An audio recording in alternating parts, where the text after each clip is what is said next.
on the Pledge of Allegiance. Appreciate it. Who knows where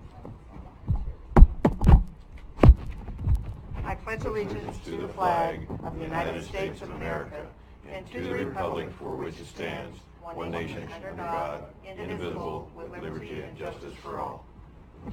Before we get started, I'd like to introduce everybody. To my far left is Louise Kallstrom, our county accounting, Tom Huxley, Commissioner, myself, Sue Gold, Commissioner, Court Boyce, Commissioner, John Huddle, County Counsel, Brenda Starbird, Administrative Assistant.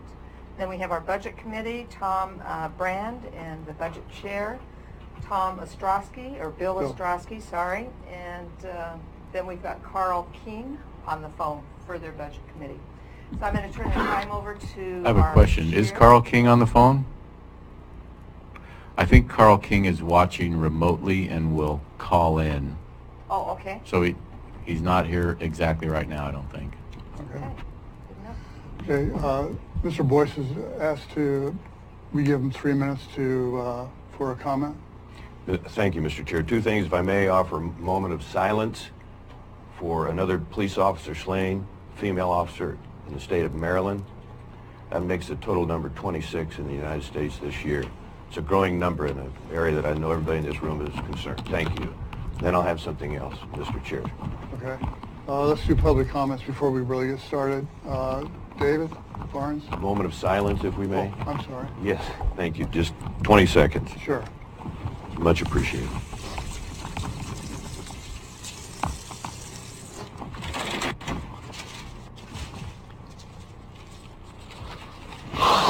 Thank you again, Mr. Chair. Quickly, the last meeting we had, we witnessed the tactics of Commissioner Huxley, and when you're able to do the 60-minute edit and put it up on YouTube, that's how you destroy or attempt to destroy your political opposition.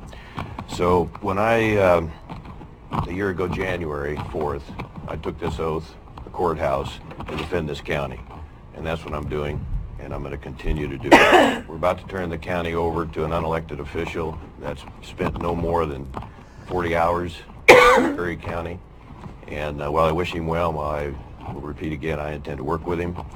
I think that's really poking the citizens in the eye with the 8,000 votes that I got on this last election and the responsibility that's related to that. Okay. So I'm going to make a motion for the Budget Committee, and I'd like to have a voice vote, if I may, Mr. Chair, that we revisit or reset the commissioner's salary subject to the conditions that I offered, and been unable to coordinate or get that motion done. So I make a motion that we reset through the Budget Committee, the commissioner's salary. You saw in the video that Mr. Huxley offered that I did clearly state that it was a one-year thing that I was willing to do, and we also talked about future commissioners a year ago as well. So I'm looking for a second on that motion. Anybody wish to offer a second? Okay. Thank you, Mr. Chair. Sure.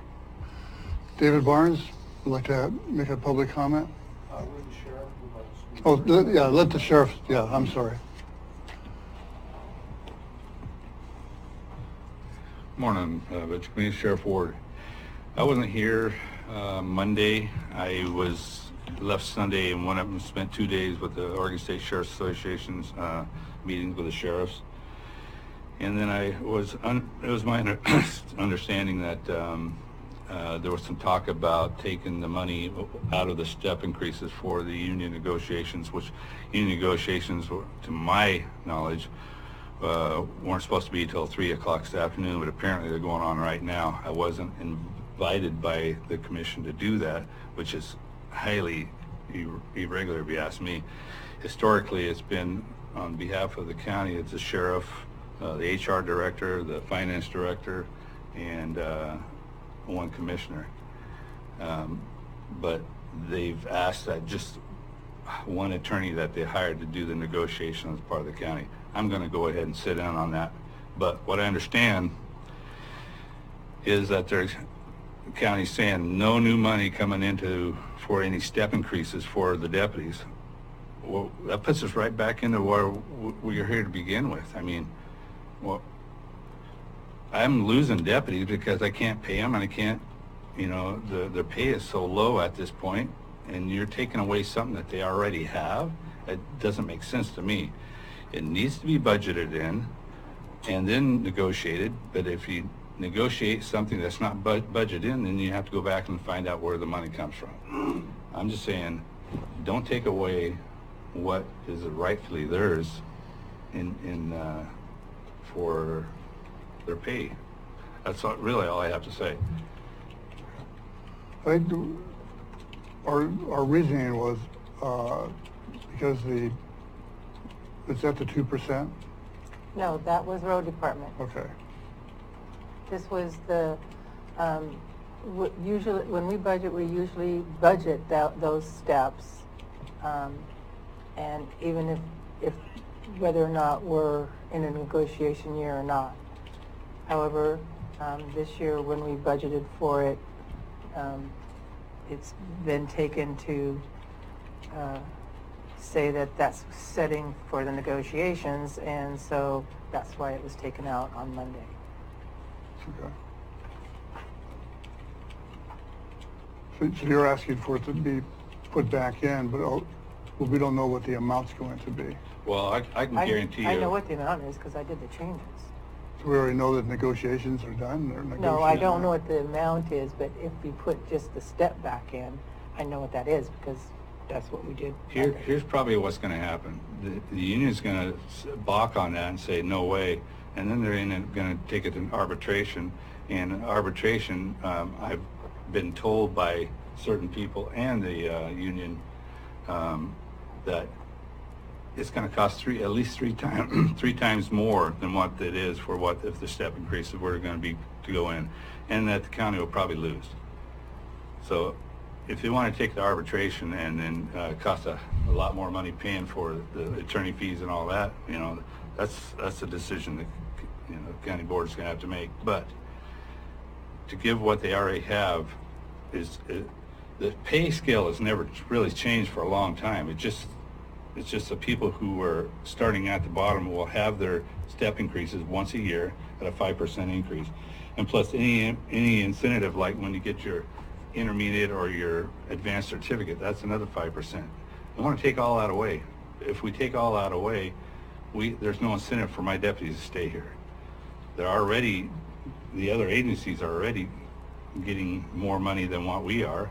If you look at the paper the last week, or I think Brookings has just negotiated a huge raise for their officers. And here we are, I'm going to try to keep my deputies from going there.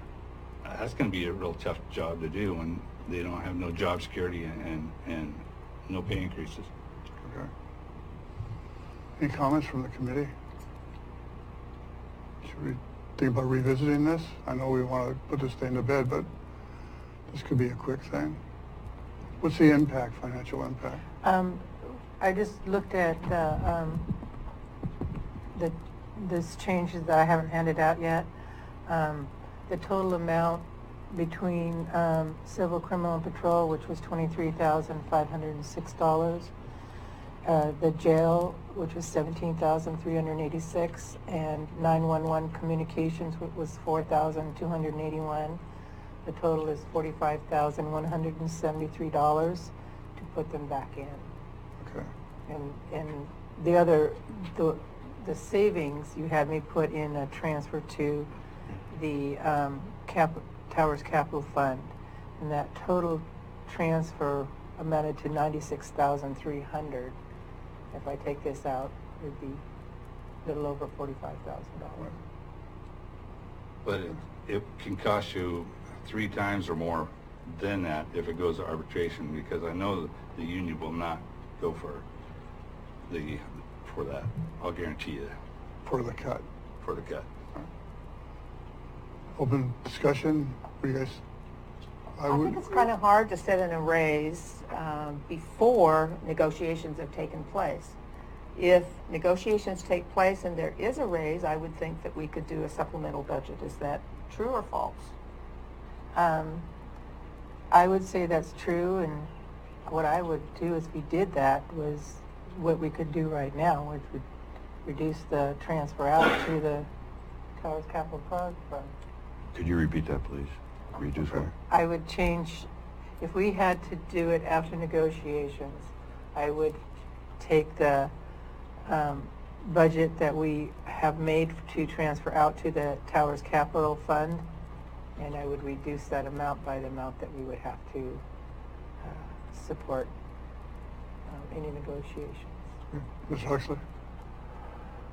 We shouldn't even be talking about union negotiations when we're, out like this with dollars when we're just beginning negotiations. And I had, with additional questions, including a breakdown of the 220,000 that was referenced for these types of things, or it was generally, I was asking what was in that 220,000 that was added to the budget, but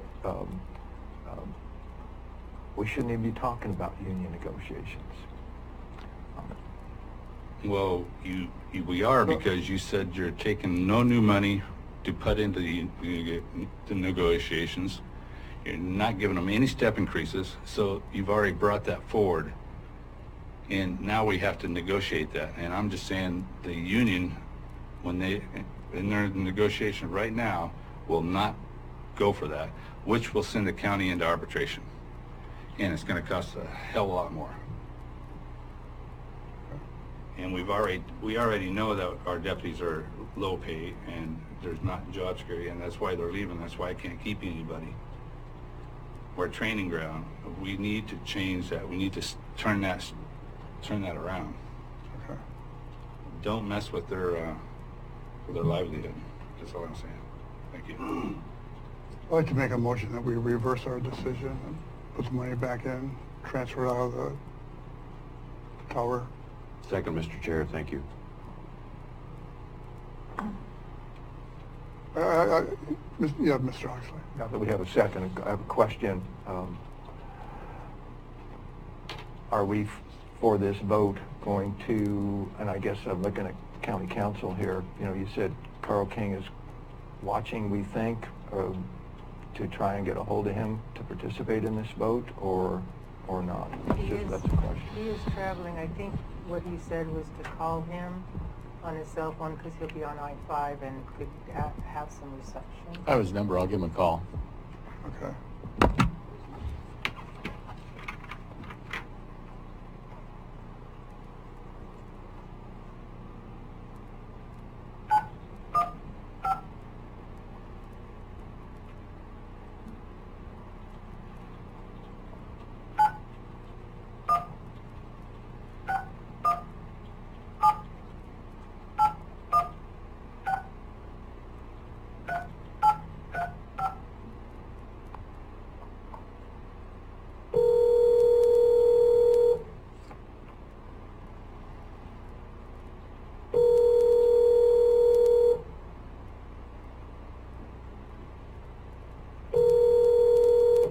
Mr. King's phone.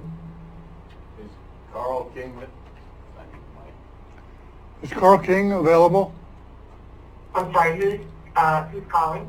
It's Mr. Ostrowski from the Budget Committee, Curry County. He was supposed to be in the Yeah, meeting. actually, Carl is driving. We're on the Grapevine coming out of Los Angeles, so there's no way he can talk. Yeah. Can he pull over? No, not on the Grapevine. There's Okay. Can't do anything for a little bit.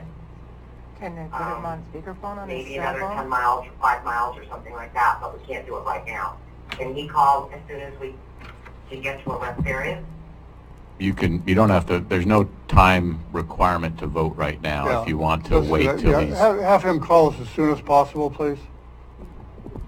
I will, as soon as possible. As soon as we get off this part of the freeway, I'll have him call. Thank you. Okay, so let's table the motion until we get Carl on the line. Scott? Forrest? Foss.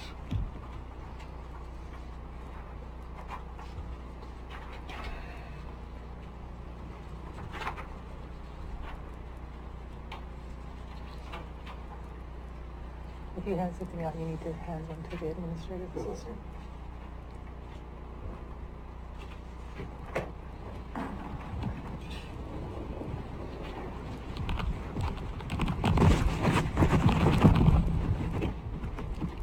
Hello, Scott Foss, 29795 Ellensburg Avenue, Gold Beach. Here just real quick to remind everybody and also invite again you commissioners to the Timber Rally this Saturday at 4 p.m. Really like to see your participation. Whether you agree with anything that's being said or not, you do represent everybody in the county, and I think it's important for you folks to be there. Second, when it comes to the budget, I personally have read the entire county budget in the last 2 weeks and really gone through it a lot. One thing I've learned is my hat's off to all of you that have participated and have read it and understand it, because there's an awful lot to it. So I can't really say a whole lot to my true feelings on what's going on here, but what I do want to say,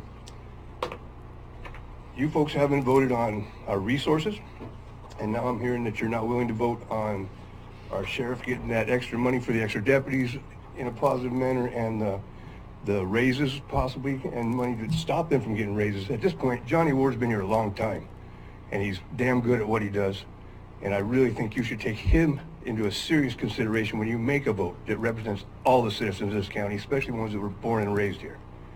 Johnny Ward's good at what he does. He knows what he needs. And just like our timber resources that you're not willing to vote as a group together to really get after getting our timber resources back, Johnny Ward's going to lose his employees because you won't possibly give him that position to keep them. Our timber resources, South Coast Lumber is going to lose their employees. We're going to lose the log truck drivers. We're going to lose lots of money to the schools, because if we don't have logs, there is not going to be a mill running very much longer, because the employees are going to have to go to work somewhere else, just like his deputy is going to have to go to work somewhere else. You guys need to get that logging straightened out so we can bring that resource back to our schools and everybody else. So again, I hope you come to the rally. We're definitely inviting you. If you'd like to speak, I'm sure somebody would be happy to talk to you about that. Have a good day. Thanks for your comments. David Barnes?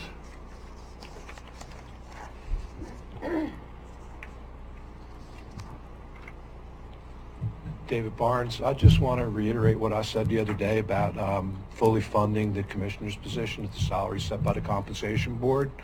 I think it's you know, a really bad thing that you're going to hamper the incoming commissioners, the incoming commissioner, whoever it may be, whether it be Ms. Thompson or Mr. Pash. Both have said they wish to work for these amounts set by the compensation board. If you, Commissioner Huxley and Commissioner Gold, don't want the money, fine, don't take it. But as of January 1st, when the new commissioners come on, I think that the commissioner position should be fully funded. That, and again, I want to reiterate that I think you're making a big mistake if you don't rescind this offer to Mr. Schroeder. The three of you at this table have absolutely zero experience on dealing with the county administrator, except for Mr. Hitt. He's your only point of comparison, and Mr. Hitt, quite frankly, was a diamond that we found and have now lost. From what Mr. Schroeder has said and what I've read about him, he does not have the experience to deal with this. He told me that the first thing that he does when he has a problem with people on a panel not getting along is to go ahead and hire an arbitrator to come in and try to mend things between people. Obviously, that's not happening here. So he's already talking about wasting our money before he's even here. You know, I think it's a bad decision. The money would be much better spent refunding the steps for the sheriff's officers. It's not a raise like he said it is. It's a natural progression in their pay scale at the job that they're at. It is not a raise. It's, you know, what you're doing here, you know, is, I believe, to be very short-sighted and is going to hurt the county in the long run. Commissioner Huxley, you're done. Please don't hurt us anymore on your way out the door. Thank you. Thank you for your comments. Okay, so let's proceed with the option. We're going back and discuss the sheriff's salary issue when Carl gets on the phone. Or if you don't want to wait, we can discuss it now and then vote on it. We do have a quorum, so there's no reason to really wait for him. there was a motion made that we reinstate the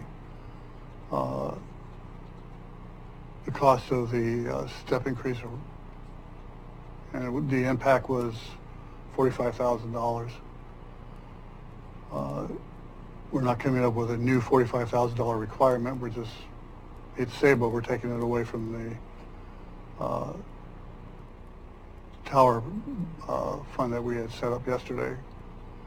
But I also agree with the sheriff that if you go to arbitration, it gets really expensive. You're going to eat through that $45,000 before you even know what happened to you.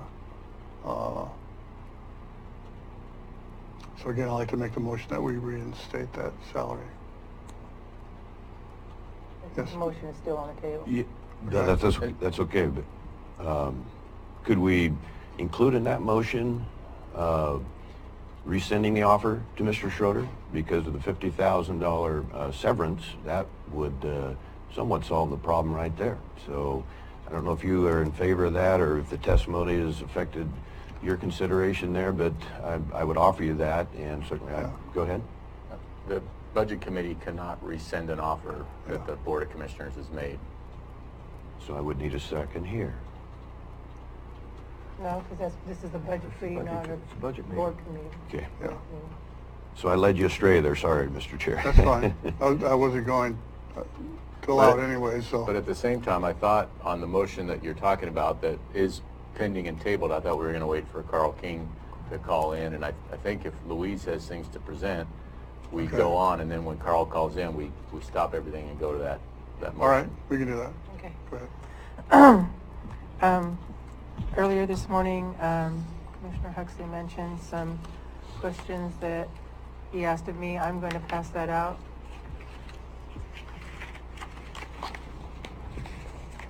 Well, you were able to get the answers then. Thank you.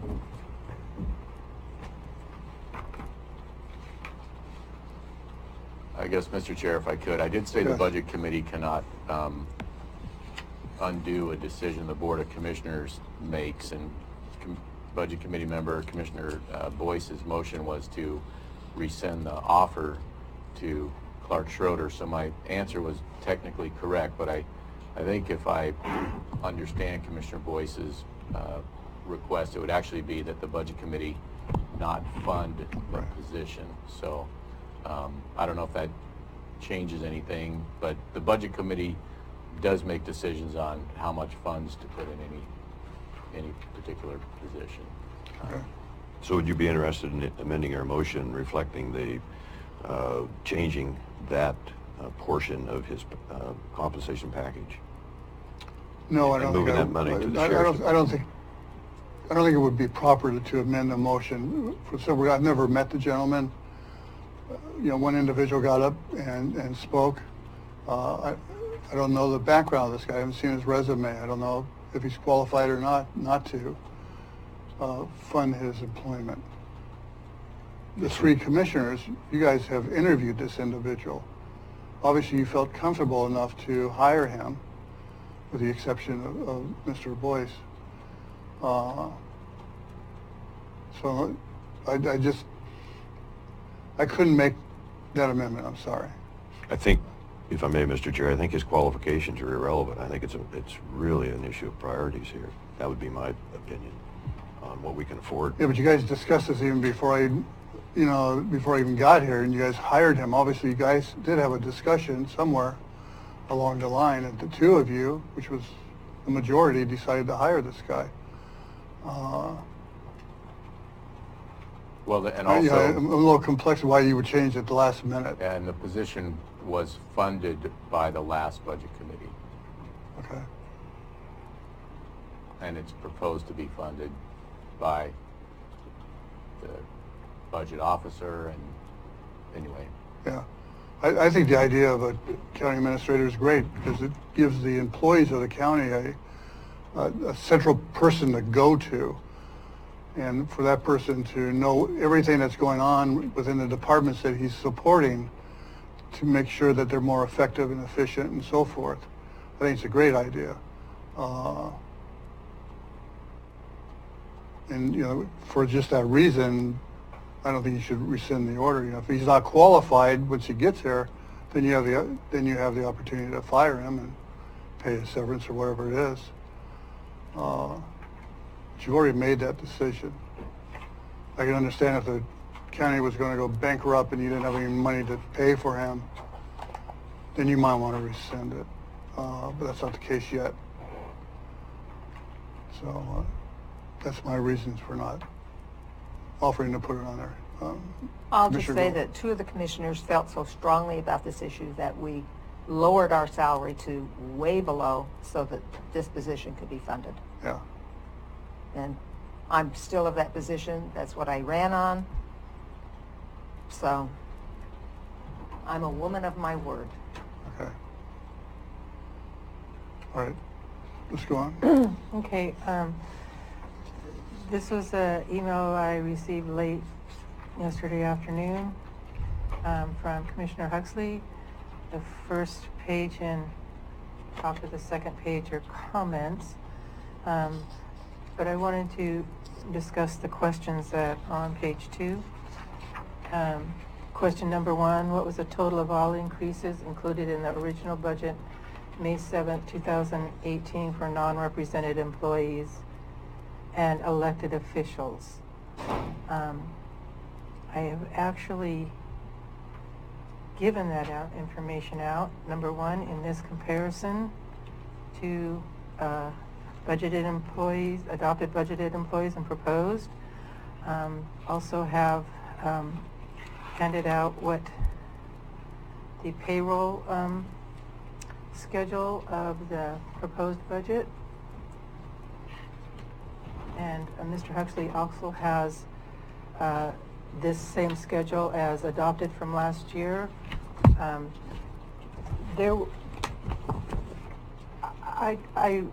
put it to the Budget Committee whether they want me to go through and do a minute-by-minute total of these information that Mr. Huxley could get himself off the handouts that he already has.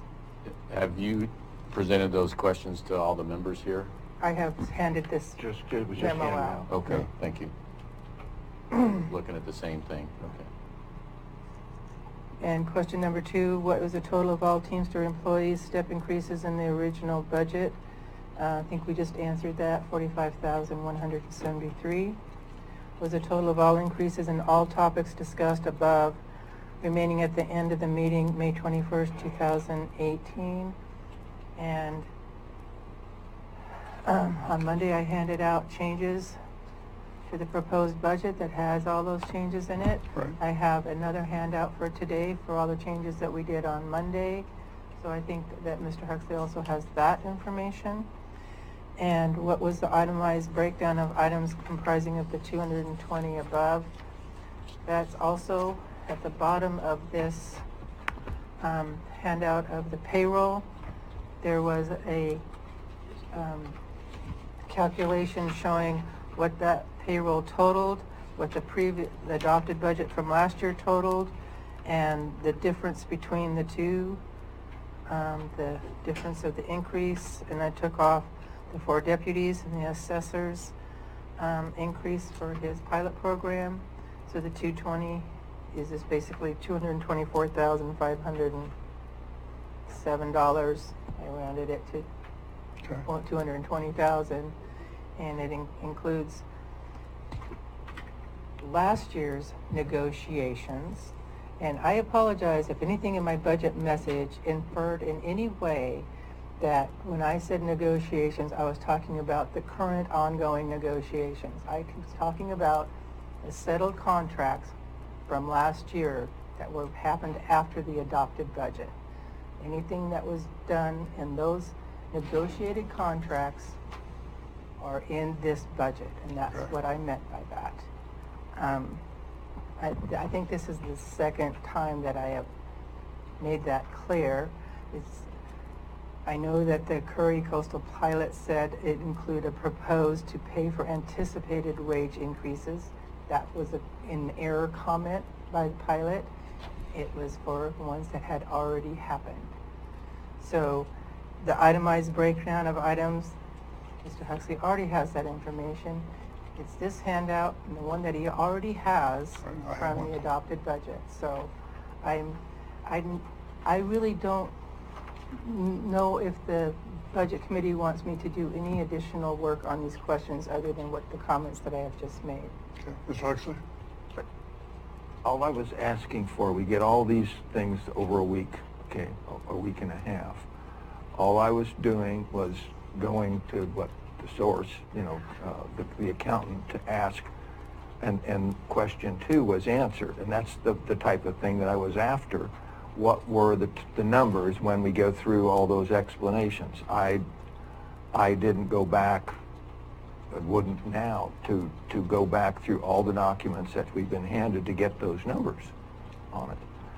I was after a number, in number 1, a dollar amount, because I want to see what, when we're looking at the 220,000, which was a very large number, a single number to me in the original budget message, not defined or not itemized.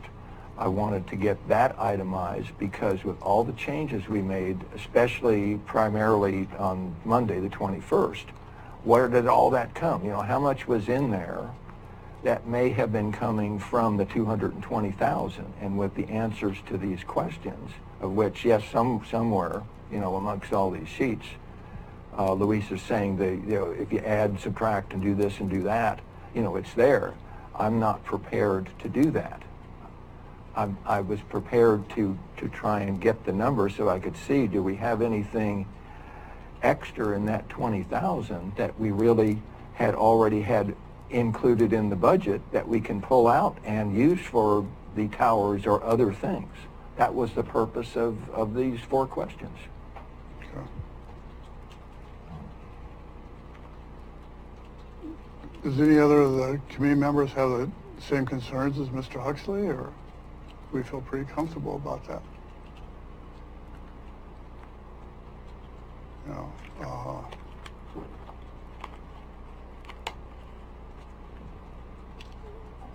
Louise, how long would it take you to do something like this, to answer it, you know, to throw it all together? I spent like 16 hours Okay, that's enough. doing the handout that I did that told the changes from the budgeted payroll to the 19 proposed budget payroll. Mm-hmm. And I spent all day Friday and most of the day Saturday doing these 5 pages because I was asked to do this. It doesn't give you a total dollar amount, it just tells you what was changed. And Right. I think that basically from what we did on Monday discussing these things that changed that that really kind of affected what we wanted in the budget, which was the assessor adding a COLA, the district attorney adding a step, the road department adding COLAs, and a step increase on the veterans that we did not discuss during those department, and that we decided which one of those we were keeping and which ones we weren't, which basically we did not keep any of them. That's listed on this changes, and its dollar amounts are on these changes. So I really see no reason to add any other financial information. I think I have given all the information. Right. I agree with you, and you know, I think there's a period where the budget goes to the public. There's a couple more meetings to actually put this final, that you as the commissioners can revise the budget. If you want penny by penny, what's changed in No, the I don't want you to federal do that. budgets? I won't ask you to do that. I would never. That was never the purpose. Okay. That's absurd. That was not the intent, Chair. Okay. I feel comfortable with the way I understand the budget to be. I think the other commissioners do. If you don't, speak up. If you want clarification, I think that's something that should be worked out between you and Louise, but I would suggest you don't interfere with getting this budget out so that she could meet her timelines for everything. So let's go on. Okay, I am going to hand out the changes from the Monday's proposed budget. And hang on a second, I'll get yours.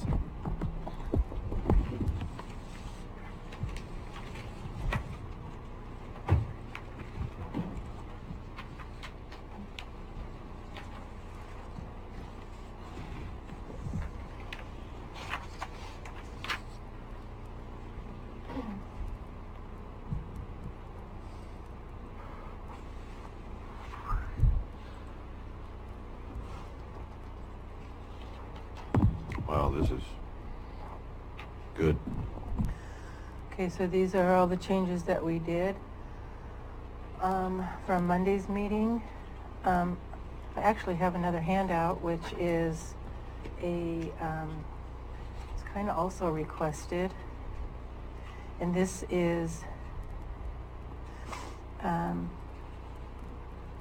a kind of an appropriation level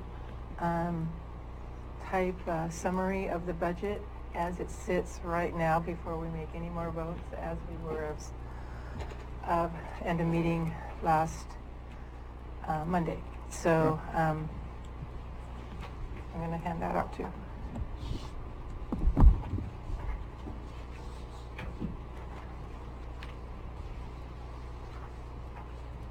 You've been pretty busy, haven't you? It's amazing.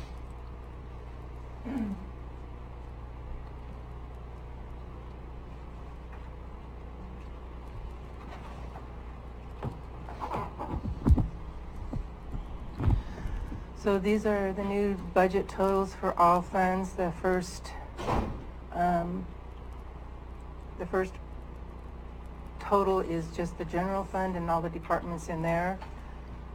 The second total is all of the other funds, and then I have a total that encompasses all funds. So that's where we are right now with no other actions. This would be the dollar amounts of the approved budget. Okay. We have a motion that's on the table to change that.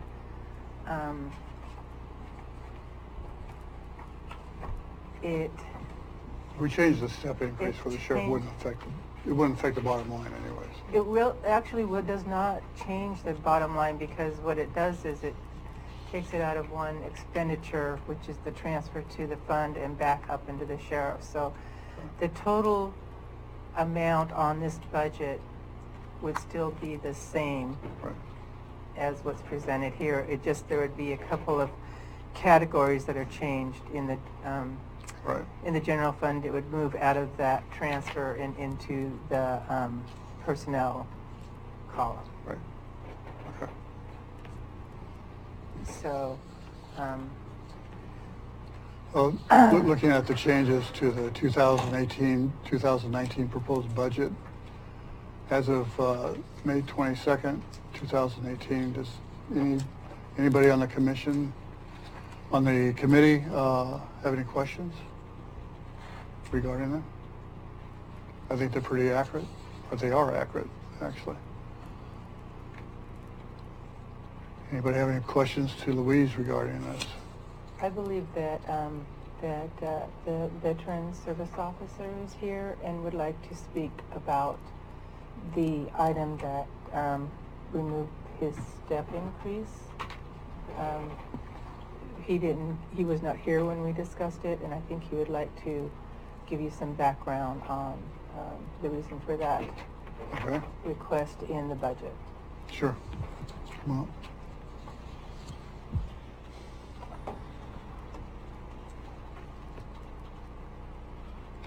Good morning, Board, Commissioners. How are you doing, Chair? So I got a little anxiety when we were here last time, and I totally spaced it that I had put the increase in my budget. The reason I had asked for the increase is my office is no longer in Gold Beach. I'm in Brookings, and then I have 3 pilot offices that I go to for outreach. Since I've moved to the office in Brookings, my job has increased dramatically. It's now the Curry County Resource Center, so we have ORCA in there with a veteran support group from ORCA. We have legal counsel that comes in. I have an assistant now that I'm training to be the lateral to me, so now I'm also in a training position. So there's a lot more tasks and duties that I have to do in that position. And my job already, out of 36 counties, there's 10 other counties that are about the appropriate numbers as me, and out of those 10 counties that have the same POA's powers of attorney for claims, roughly 3 of them, including myself, are the lower end. So the wage that I get already is on that lower end. I'm not asking for the full increase, I'm just asking for something if I possibly could. And I thought as a bargaining chip, because I wasn't asking for as much from the county for a contribution this year, because I got more from ODVA, that it wouldn't really be too much. He doubled his, he doubled his grant. What? It was 22 or 48,000 and went to 98. Yeah. So he actually brought about 50,000 or 40,000 into the. And my goal for the next year in regards to funding, what I'm trying to do is get grants together so I could ask for less. The bare minimum I would have to ask from the county for these years to come would be $4,000 to get that minimum contribution from ODVA. This year I was not able to get grants together in time. My assistant is actually working out to see with the next budget year if we can prepare for grants to get extra income so that we have to ask for less. It's just this year I wasn't able to. And I want to make the comment that in speaking with Tony yesterday, also didn't catch a increase in an irregular salary because the person that was budgeted last year, and then this was a new hire, and sometimes they're just hired at a different rate than the last person. But he did include over what this person is being paid now, a $2 an hour raise, but that's because during this next year, this person will have their certifications. She will be able to do exactly like me. She will be nationally and state accredited within the next 6 months, so she'll be able to work claims to better utilize to help our veterans in the community. So he it wanted will to be able decrease to my workload and increase the office's workload, and we already are increased. And I'm so he booked a wanted month to and a pay half her for, once she got her certification, pay her a salary or an hourly wage that recognized that certification. And she's only a part-timer, so she's not full-time. Right. Your department, is it self-funded then? 98,000 of it is through Oregon Department of Veteran Affairs. Half is through the lottery dollars, the other half is based off of power of attorneys, so how many claims I file. It's about The other 15,000 or so? I think it was, I believe it was 15,000, and I was getting some kickback for the internet costs. So I think by the time it was done, it was like 14,500. That comes out of the general fund? That comes out of the general And fund. historically, it's been in the mid-30s to mid-40s. Okay. And if you look over The total amount that you removed was $3,759. If you look over the last 10 years historically, in the 10-year period, the lowest county contributions was 12,000, the second lowest was 15,000, then after that it jumps into the 30s, 20s, 30s, and 40s. So in a 10-year period, I'm between those two lowest years that they contributed, which was 2012 and 13. And that was an unfortunate year when one of my predecessors committed suicide that did this job. Well, don't do that, please. No, never. Don't do that, Tony. But Frank was a good guy. Okay. Yeah, wow. All right. Boy. You know, the thinking behind the recommendation to do what we did was because the county doesn't have any more new resources coming in. I understand. Okay, I mean, zero basically, except, you know, we get every year basically. And so to try to reduce the cost of the county, that's the reason that we made that decision. Okay, in my mind, that decision was placed on cutting those departments that rely on the general fund. Obviously, you only rely on the general fund for 14,000. It was roughly 15,000, and like I said, I had internet costs that was going to be reimbursed from another department that's in our building, because like I said, it's not just me, there's 4 other services that aren't county services. Okay. The saying is, if I do it for you, then everybody else is going to come running in here saying the same thing.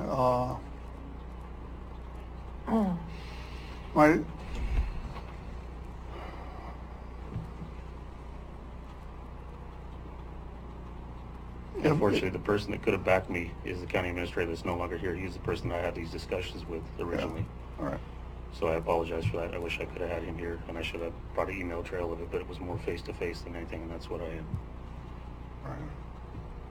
legal counsel has. Okay, so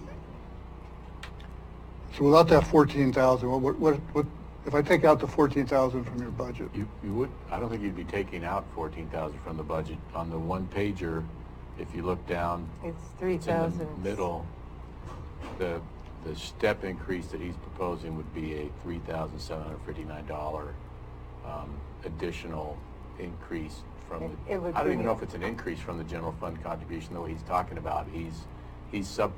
He's reduced the general fund. It's almost like getting a different share of the general fund contribution, drawing the line differently if I'm using a kind of a bigger picture. If his total, Before Monday, the contribution from the general fund was around, and I don't have that in front of me, but it's around 15,000 or so. Yeah.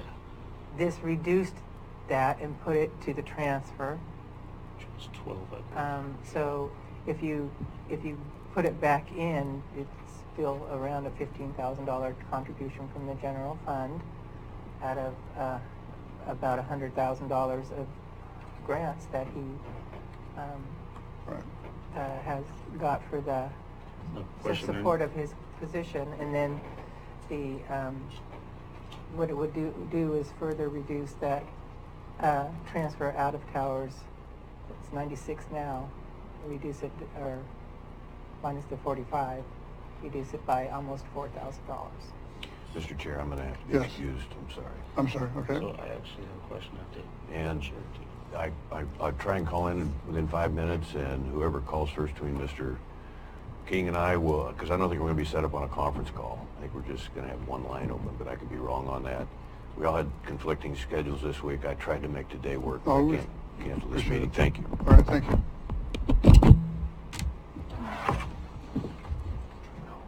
okay. I have one comment. Sure. As I recall, Julie Swift yesterday, this was something about the salary schedule and jumping, what was it, 3 steps? No, it was 1.5. 1.5. And it seems to me like we've got a job description issue here, not a step issue.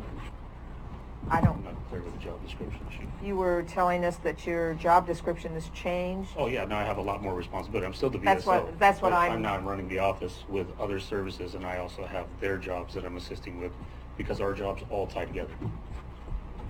I think it's still the same job Yeah. description. It's just that Much bigger caseload he has much bigger, and training position now. yeah. Yeah, but a lot of people could say that too, you know. Yeah. I understand. And I'm not saying that you're lying or anything else, but But I do have a question, what you said about the 14,000. So are they reducing that whole general contribution? Because if they are, then I won't get any ODVA dollars. So then, 'cause I have to have money so- from the county to get that ODA. I'm opening it right now. What it was before we did this last change, it was 16,532.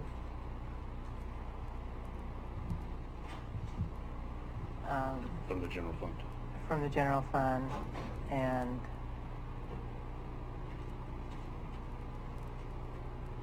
so it'd be 12,773.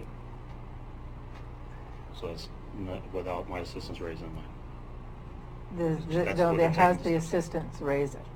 I did not change that because of the certification thing that, once that person is certified, they Can would go adjudicate from things. $12 to $14 an hour. It's in a regular, so you would have a general fund contribution without the step increase that was taken out, 12,773. Does that still meet your Yeah. catching? Yeah. Okay. And what I was looking at is when I broke it down to the paychecks, to be honest, it was basically less than $100 a paycheck is what it was going to be. We get paid bi-weekly, so that's what I was looking at is, you know, if I was to get an increase, if I could, it is a tasking job, just like every other job in this county, you know. And on the other hand, we gave everyone we gave them one 100, of the ones that got the $100. $120. $100 a month insurance contribution increase, which is actually better because you don't have to pay. So it's really Real more than taxes on 100. Yeah. I don't know if you knew that or 120, not. No, I 130. didn't. I haven't been able to follow my office. Like I said, I'm booked a month and a half out, so I hardly have spare time. Today I had to readjust my whole schedule just to make it up here. Mr. Chair, if I Yes. could, and putting on my interim county administrator hat, so if I understand, last year, the general fund for veterans was at this level. Through Tony's success with getting grants, they're proposing to reduce the general fund level by roughly 3,000. And if I'm understanding his proposal, it's, well, can we just leave the general fund level as it is and let me get more of the benefit of the grant that he brought in to the tune of roughly 3,000? So if I'm understanding this correctly, it's sort of a wash from last year to this year on the general fund, maybe a little bit up. Last year, the general fund had the general fund contributed $49,774. With the grant that he got, Reduce that it significantly. reduced it to $16,532. So all he's asking for, I mean, one way to look at what he's asking for is for him to just retain more of a share of the grant that he got. He's already shaving the general fund down considerably, and just and all we would be doing is budgeting for it, and then he would have to make this same presentation more or less to the Board of Commissioners to actually seek the actual increase. It's just a question of how do we allocate the general fund / grant funding of his position. But again, I'm trying to think, he's mentioned he had conversation with the interim county administrator. I have to believe that was some of the thought process involved is Yeah, because from my understanding, I knew that I couldn't get a raise just from you guys putting money in it. Then it has to still be presented to the board. So that's the next step of this. They can't, by putting this funding in there, it doesn't mean I automatically have the raise July 1st. Now I got to present it to the board and ask them to give me an increase. The same with my assistant. But if I don't have the funding in there, I can't ask for that. It would, like you mentioned, we gave everybody a $100 increase, basically, tax-free, in a sense.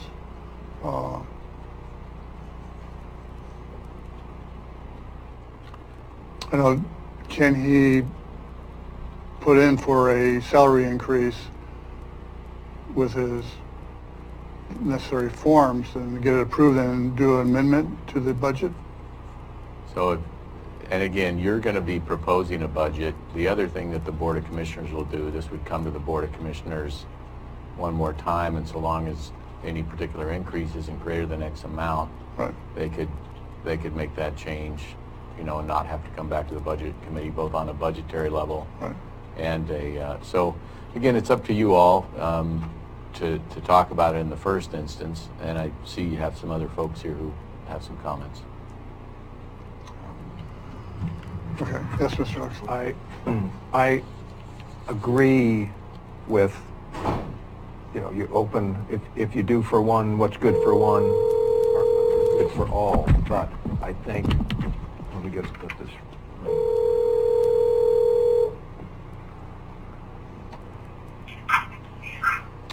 Carl, is that you?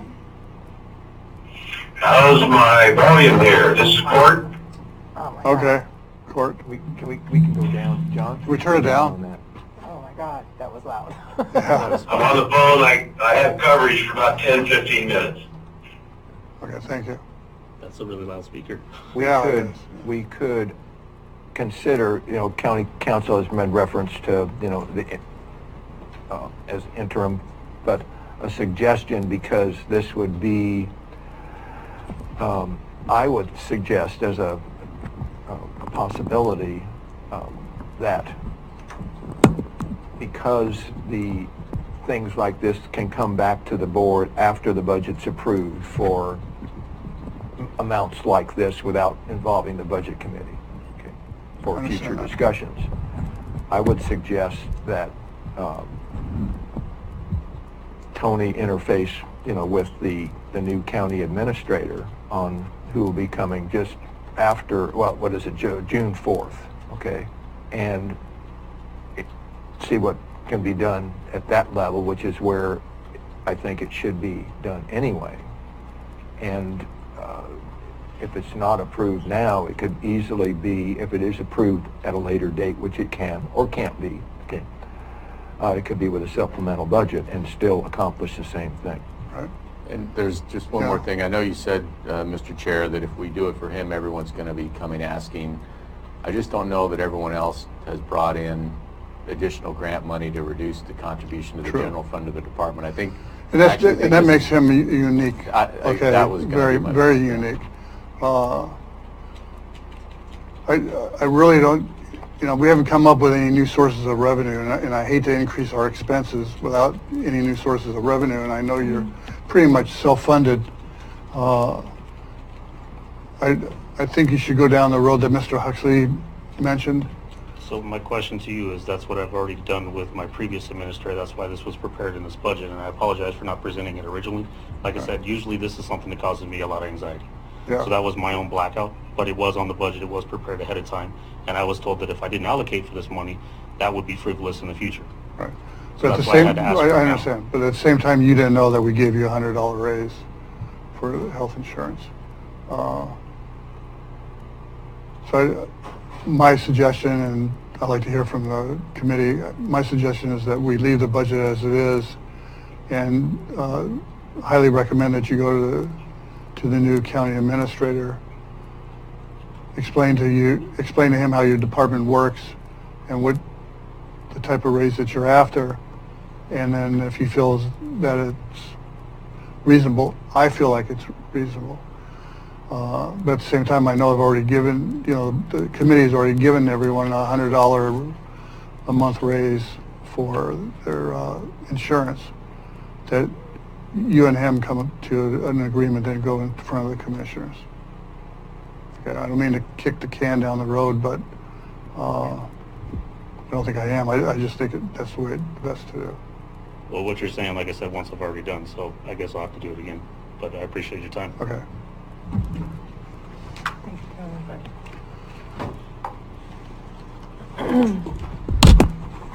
Carl, can you hear us? I can hear you, yes. Can anyone hear Carl here? Yeah, go ahead. Carl, why don't you keep talking? Commissioner Boyce here. I'm having trouble hearing. Okay, I'm actually at a rest stop at the moment. Okay, we hear you. Apparently they can hear you. I really don't think I'd be able to follow the discussion. Right, because you can't live stream. I cannot live stream now. You need to make an informed vote if you're going to make a decision, so you have to have the information. It would be hard for you to vote without knowing the details of the discussions and the deliberations. So we're either going to have to keep you on the line like this throughout the conversation, or just have you be absent today, I think. Okay, is there a discussion of changing the votes that were taken Monday? Well, apparently Louise sent out a summary sheet, and I guess if you want, we have Court Boyce on the other line. We did say we were going to hold off on it's kind of a reconsideration of an item you have had. I think it was, talking about Court Boyce earlier had the motion to reinstate commissioner salaries per the salary committee recommendation, and we're going to hold off on discussing and voting that till you got here. I think you are familiar with that enough to be able to vote on it. Right. Is that something the budget committee is willing to do right now? I think we have Court Boyce on the other line and Carl King on this line. What was the motion? Can you agree? Can you read back the motion, please? Court Boyce, are you still there? Yeah, there was no second. It was motion. Well, The one that's on the floor is whether or not to put the sheriff's. Yeah. I apologize. Yeah, it was sheriff, not to yeah. raise. It was. Voices, we've already discussed. Yes. So there was a motion, and it was from Mr. Oshofsky, correct? Or I could be wrong, but I thought it was to put back into the budget. Was it the step increases that were Yes. removed from the sheriff? Right. And then. Carl, the impact would be zero. We were going to put any additional money that we found with the cuts that we proposed into the tower fund to start funding that for future repairs or necessary repairs. That was the reason for the decision regarding the raises. Steps. I'm sorry, with the steps. But there's another thing you need to be aware of, Carl. Negotiations have not even started with Teamsters. They're barely starting. And by doing that, we're kind of saying, you know, whatever, we're giving it to them before we negotiate it. And it can be rescinded. So, Well, Louise did send to me the document that she handed out this morning that itemized the changes that took out the step increases from all departments. Right. So I have reviewed that, and I have reviewed and understood the motion that was, I thought, also agreed to on Monday, that those found monies would be set into the Tower Capital Reserve Fund to start paying for the towers, and I'm in agreement with that. I'm not inclined. I don't think anything I hear today is going to change my mind.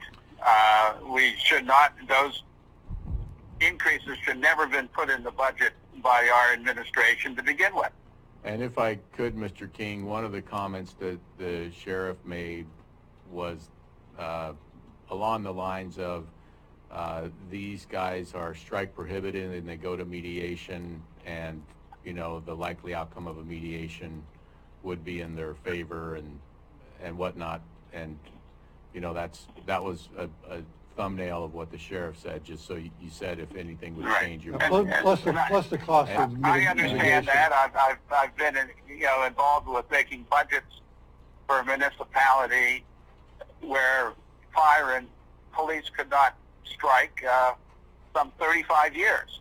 Yep. It's no different in Oregon than it was other places, and I'm not inclined to adopt a budget before negotiations are completed that includes a pay raise. And the other thing the sheriff said is, separate from that, he said that we're basically a training ground for other departments because our pay scale is so low that people come in here and then they can find a higher paying job other places. For instance, the city of Brookings just gave a raise to their public safety police department, and so he was saying for those reasons that we should budget for it. He was kind of at the same time, I think, advocating for an increased compensation package for his employees in his department, so he could keep them and continue his function. So I'm trying to really just repeat back some of the details of the conversation so that you're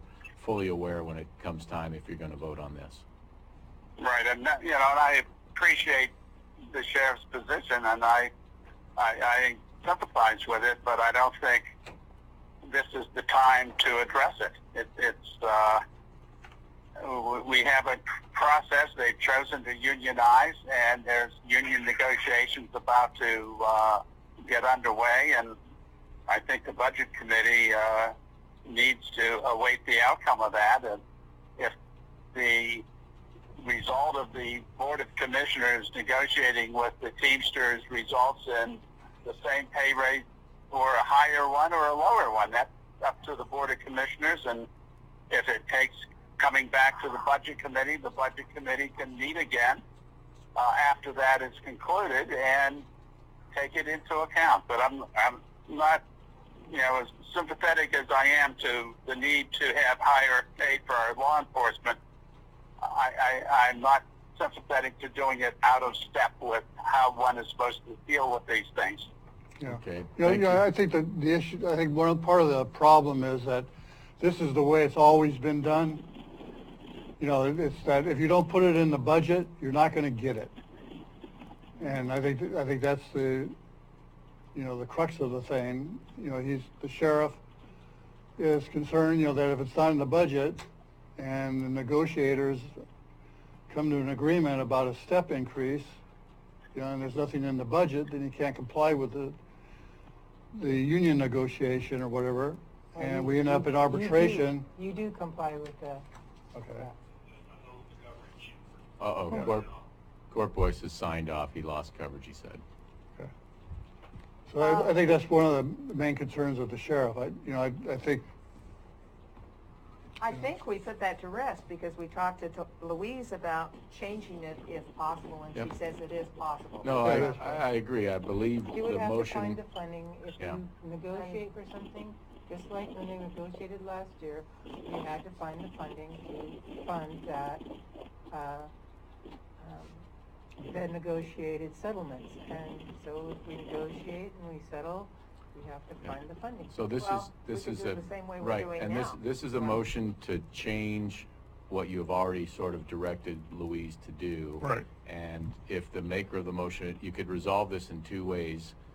You could either vote to either approve or deny the motion, or the maker of the motion, I think, could withdraw the motion. So that's, because I don't know if there's more discussion on this. This is a revisiting of something you've discussed pretty in depth. Thoroughly, right. I'm not sure if you can, didn't Boyce, Second, second? and he's not here. So yeah, sure, maybe you need to take a roll call vote on this, Right. if you're ready for the vote. Yeah, can you repeat the motion, Thank please? you.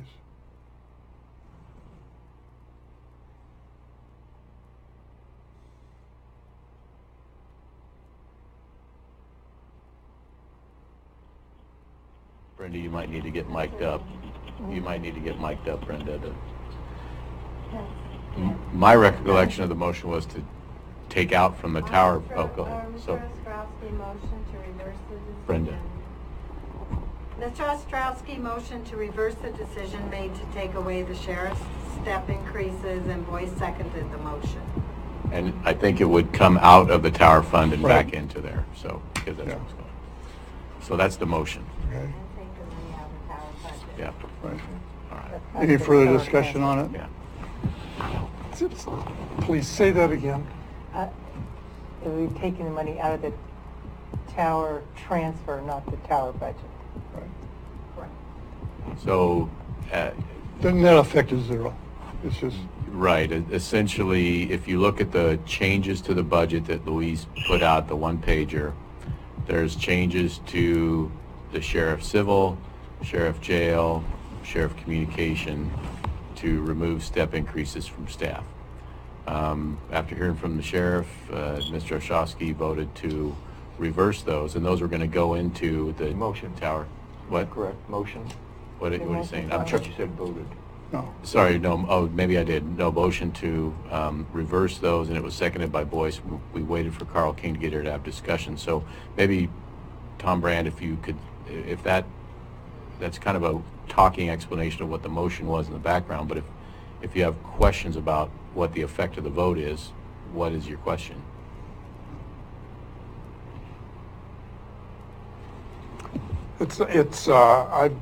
I've been having a hard time focusing this morning. And it was hearing the words, the specific thing. If I could just repeat back to you my understanding. Sure.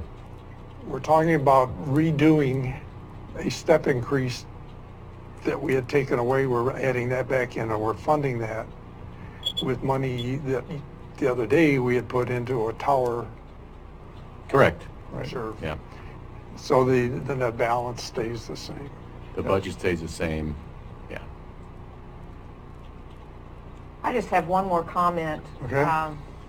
If it's negotiated that they get a raise, we could take it from the tower funds eventually, but I really hate to give a raise before it's negotiated. I think that's doing it backwards, in my opinion. Is a step increase a raise? It's 5% each year, and that's a compounded 5%. Right. It is Is a that negotiated considered a item. raise, or is it a It's negotiated item? negotiated. It's not considered a raise, but it is negotiated. Which part of that is negotiated? The yearly, the There- 5%? There's three things in the financial impact of negotiations in payroll. Insurance increases, step increases, and COLA. So they could have a cost of living, or a step, or insurance, or any combination of the three. That's the financial impact of these negotiations with these unions. And that's what they're negotiating right now. So I'd just like to add that while I think it's true that most of those processes end up going with what the union asked for. It's not universally true. There have been places in Southern Oregon of counties who are in financial difficulty where the mediator ruled against, or the arbitrator. It's specific, and I'm not sure I have the right term. Again, I understand you're trying to make a counter to the sheriff's point. I understand, not going to talk about budgeting. I'm just saying that we spent a week and a half, and if the numbers are right, we've increased our budget, the total year budget from the proposed to what we have today of $23,088. We've shuffled chairs. Let's just get on with it. Okay. So the call for a vote. Okay. Mr. Chair, Yes. so you vote to make the change. Right. Tom Brand, No. Tom Huxley, No. Sue Gold, No, Carl King, No. Court Boyce. he's off the I think vote. he Just for the record. Okay, thank you. Okay. Great. Carl King, I'm not sure if you need, what else are we going to move on to next then? Are we ready to perhaps vote The to whole adopt a thing? proposed budget, and with an amount, or what step are we at? That's where I am. I don't know if anybody has any other discussions. Once we do this approval, then it would be we would terminate the budget. Oh, the only other thing that's on here is there was a handout of minutes. Thank you. We emailed minutes. We didn't provide you written copies of those. The minutes are from last year's Budget Committee session of 5 days approximately. They've been 7. They've been consolidated into one document with different sessions. Mr. Oshofsky, you would not be needed to vote. You weren't available to review them. It would be really great if this Budget Committee, who consists of certainly a quorum and a majority, there's only one different member from last year, if they could review those minutes and vote on them to approve last year's Budget Committee meeting minutes, so that when the auditors came around, we could show the auditors that we actually had a Budget Committee That would be great. do this. Now, but that's, I know, that's almost like, it could be the straw on the camel's back. Some of you, I think, are ready to vote on this budget and go back to your lives, so it's just whether you want to do that or not.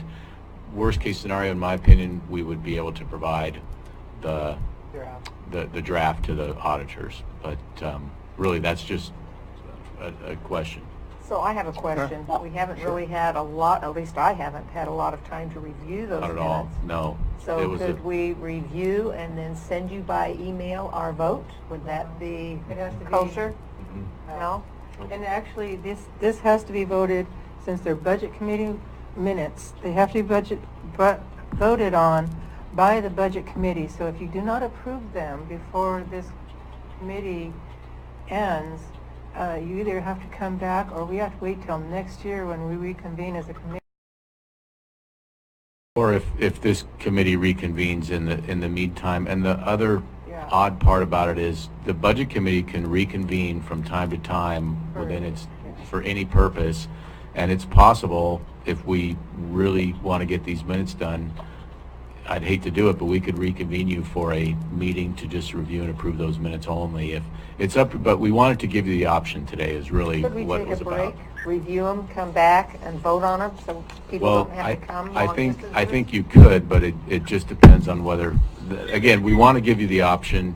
They came across my desk last night, and I said, let's see how the Budget Committee feels about them. So really, it's trying to just get it in front of you for some direction as much as anything. Can you review them in 15 minutes, recess for 15 minutes, or Can we vote to approve the budget as submitted? Carl, Well, okay, once so, we do that, I believe we're done. yeah, so what I'm getting from I'm Carl, standing beside I-5, just north of the Grapevine, and I'd like to get back on the road. okay, yeah.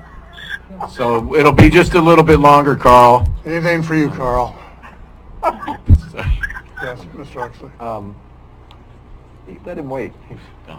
Tom Huxley has something to say, so No, just no. hold your horses. But I can't review, I looked at those last night, you know, I pulled them up like at 6 o'clock or 6:30, and I'm Yep. tired. I Yep. said, I'm not going to try and read It- 20 pages. Yeah. So maybe we should schedule Well, another thanks. budget committee meeting and That say makes sense. a month from today. Sure, that makes sense. It's Okay. just, To review again, them. That would be great if that's yeah. okay. All right. So I'll make the So- motion that I just, before we do that, I do have 3 corrections on this before it's brought back, so should I just say them now? Yeah, I'll say them Yeah. now. Okay. Louise has 3 corrections, Carl. On page 2 at the bottom, under finance. Well, can't we just vote on the budget and you can deal with this paperwork when I'm not standing here beside the highway?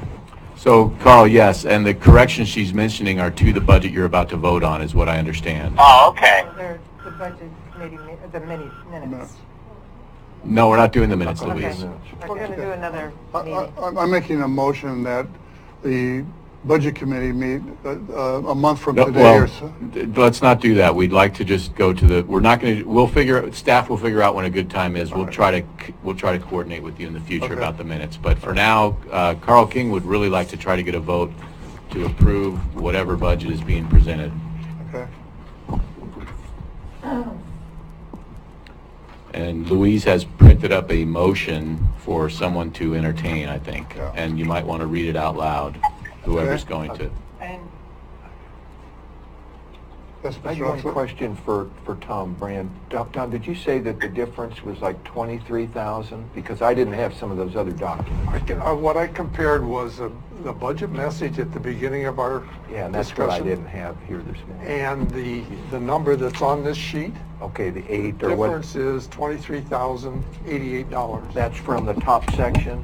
Yes, the revenues, if you go over Was to the that- far corner, right. Okay, that's this one. Yeah, we're pointing to the same thing.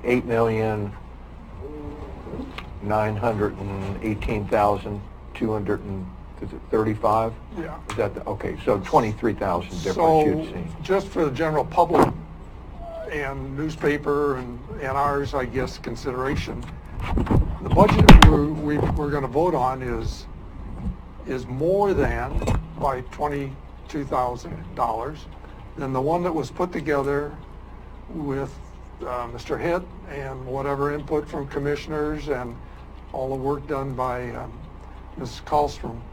And our week and a half has added $22,000 to that. Okay. Okay, so I'd like to make a motion, move to approve the 2000, okay, as a chair, He can, but he can. I can't do that? Somebody else does the Okay. motion. Want me to read it? Sure, go ahead, Commissioner Hill. I move to approve the 2018-19 budget for Curry County in the amount of $8,918,235 for the general fund and $46,155,627 for the other funds, and to approve the property tax rate of .5996 cents per $1,000 of assessed value. is there a second? I'll second that I'll motion. second. Second by Carl King. Any discussion? Roll call vote then. Sue Gold, Yes. Tom Huxley, Yes. Carl King, Yes. Court Boyce, can you hear us? He's not on the phone. Thank you, Commissioner Boyce. There was a motion, Commissioner Boyce, to approve the 2018-19 budget for Curry County in the amount of Do you want me to read it?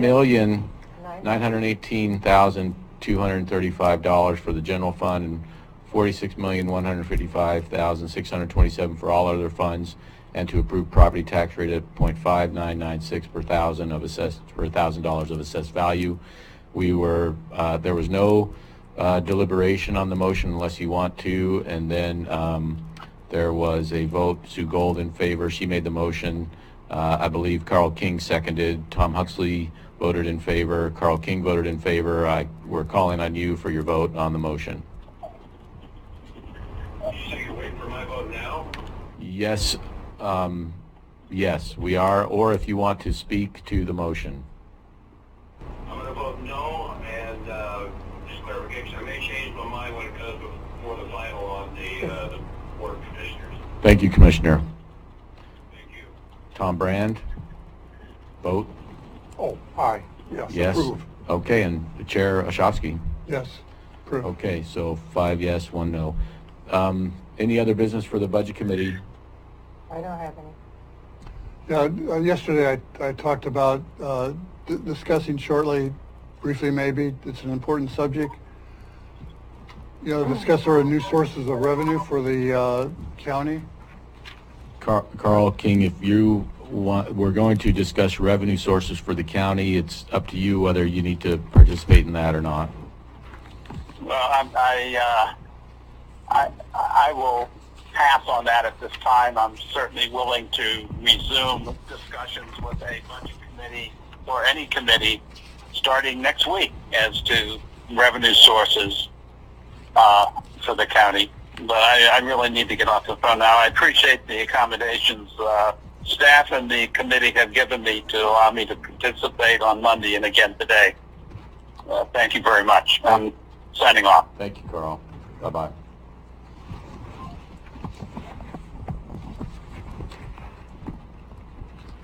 So I'll open that up for a discussion. If anybody had any thinking regarding that, the subject of are we going to increase revenue for the county? There's basically 3 ways of doing it: property tax, sales tax, or hotel tax.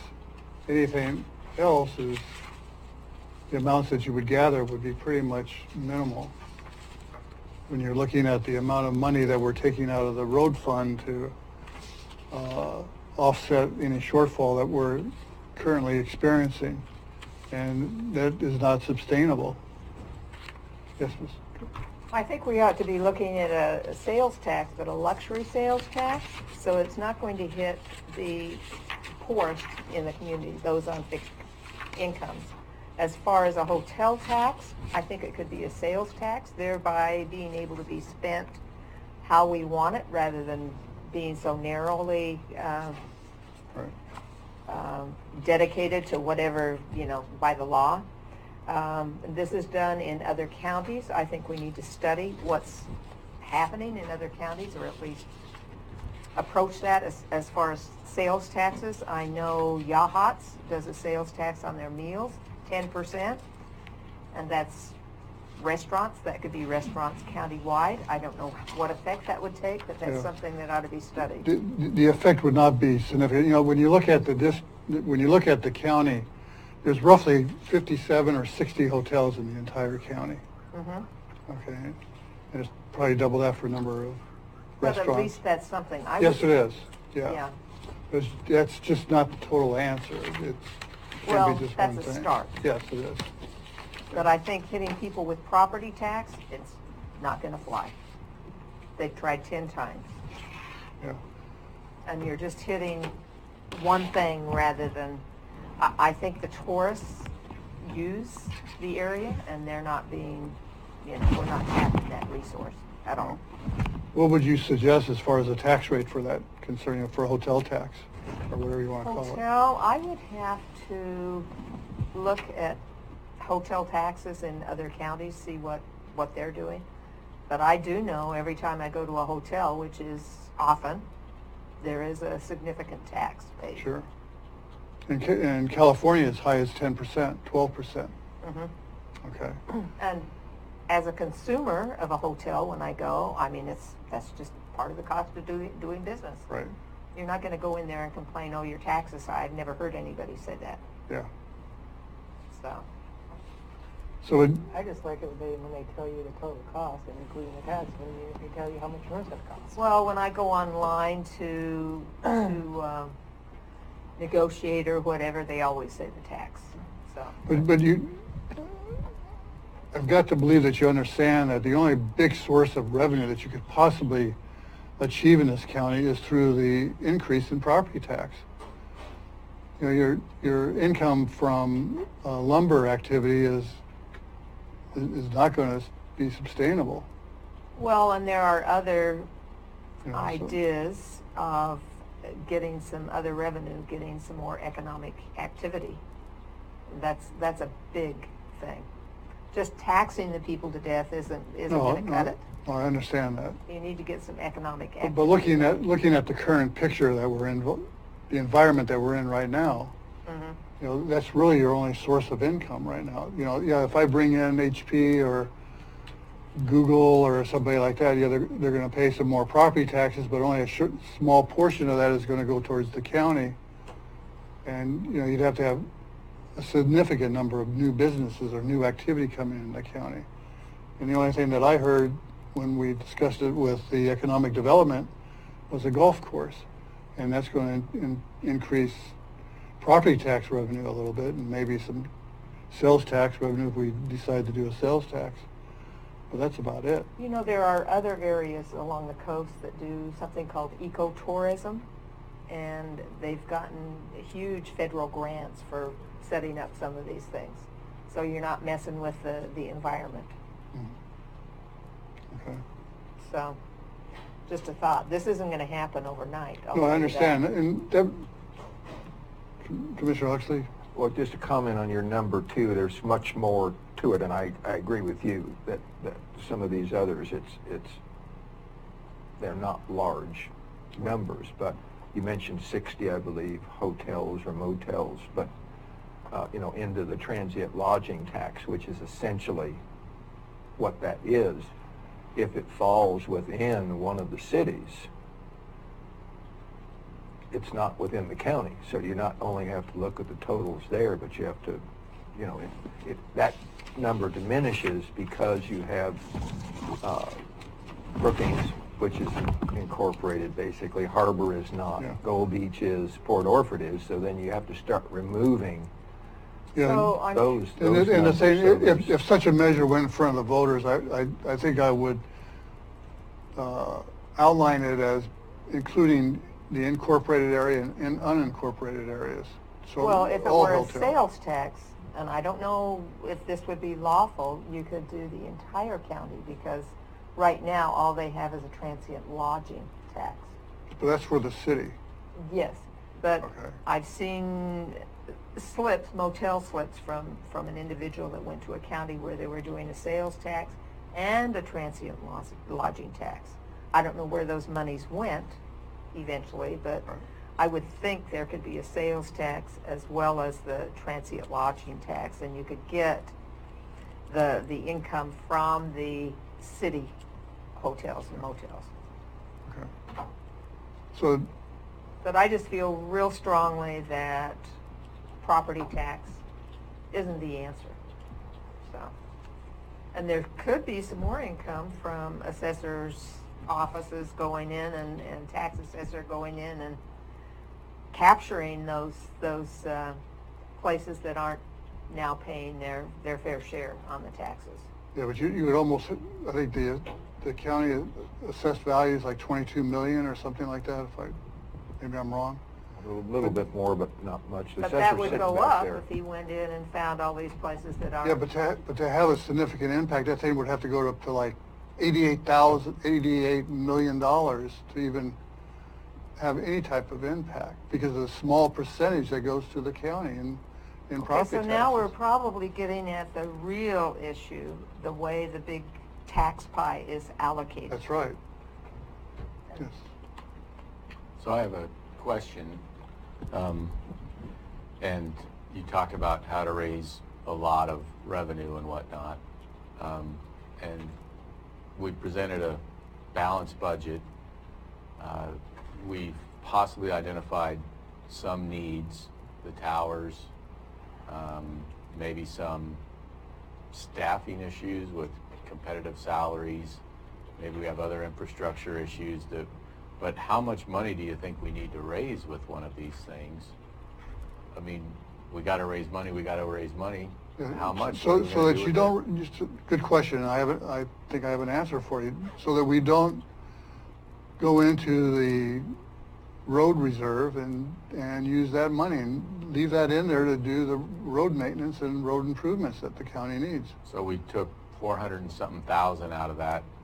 It was more than 400,000. So let's call it five. Let's call it round it up to 5. 460. Okay, so we probably need to have 500,000, and that might not even be in one. Yeah, but in the every year. last We're not 3 gonna hire years- 4 guys every year. I understand, but We're in the not last gonna- 3 years, you've taken over, out of over, like, over $3 million. Sure. Mr. Huxley did an analysis that he No, presented to us. So let's say we do need, okay, 4 million over 5 years. So let's say we need a million a year then, I guess. I don't know. I don't know what the number is we're aiming for. And then the question is, would we get it with, what would, what's, we need more revenue, we need more revenue. Okay, identify what you need it for, Okay, and then figure out what's your best Right. thing to get that number with. But, if we just raise property taxes or try to, and No, I would never suggest that we just Okay. raise I'm property sorry, I taxes didn't mean just, and try yeah. to back Yeah. into the number. Okay. Yeah. I think the commissioners should get together with whoever they need to determine what that amount really needs to be, so that you don't borrow from Peter to pay Paul. And that's Yeah. what you're doing right now. You've been doing it for years, 5, 6 years probably. And no one has taken the initiative, in my opinion, to look at different sources of revenue, except for property tax increases and the hotel luxury tax thing. Property taxes is usually where most counties get their resources from.